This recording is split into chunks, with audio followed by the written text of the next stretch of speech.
So when I came up with the idea of the Best You Expo, I remember I didn't sleep for 4 months. I didn't sleep for 4 months. And the reason I didn't sleep was because I'd never done an event like that before. I'd done a lot of events. I'd had 500, 1,000 people attend them. It was a 2-day event and maybe 3 or 4 speakers. But I'd never done something like that. And it was 55 speakers, 55 exhibitors.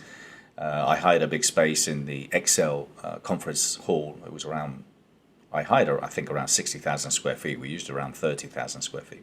But the event grew, and it grew and it grew, and eventually we had around 14,500 people. So for us to change to virtual has been interesting. But I got to say, from the beginning, from day one, I always knew I wanted to stream the events. I've always wanted to stream. It's just very expensive, not affordable. We didn't have the sponsors to help us and to reach more. I think it was great to have 3,000 people showing, but I wanted 33,000, and I wanted hundreds of thousands of people.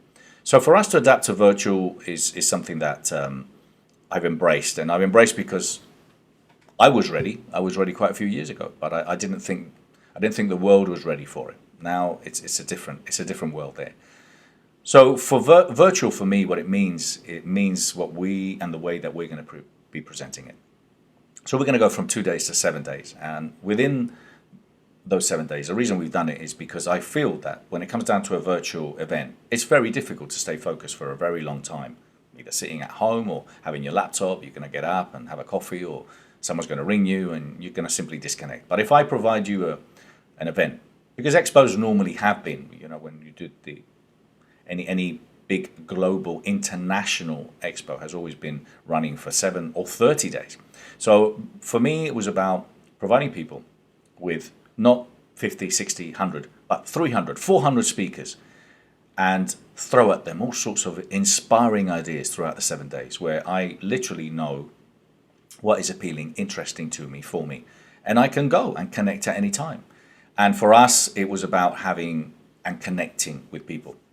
And I wanted that same experience, the same experience that you have when you go and attend a live event, where I can go and rock up into a booth and I can speak to someone and I can engage with someone and I can collect a PDF, or I can collect a document, a brochure, something, or I can buy something off them. And then I could rock up into a seminar room and a breakout room and watch a speaker, which I wasn't even planning. So that's how we're presenting the virtual events. We're presenting the virtual event in that way. You'll be able to interact, chat, talk, email, call, Zoom them at their booth. You, as an exhibitor, will be able to connect with them that way. You'll be able to do free 15-minute consultations every hour if you want. People can ask you questions. You can collect their data. You can collect their names and email addresses. You can speak to that inspiring speaker. You can walk into any room, into any breakout room, and you can speak to them. Maybe we'll have some private areas where you can ask international global speakers, like Les Brown. Maybe you can ask him a question, which you wouldn't be able to ask him, even if you were at the live event. So that's what virtual means to me. It means throwing and providing you with all sorts of inspirational ideas. And we're doing the same. 10 breakout rooms. We've got an auditorium there where we're going to have all sorts of panels. We're going to have talent. We're going to have musicians. We're going to have influencers. We're going to have all sorts of great people sharing beautiful and amazing ideas. Yoga, meditation, you name it. We want everything there. And that's what I see a virtual event being. And what I see it being is I see hundreds of thousands of people, and then eventually millions of people connecting.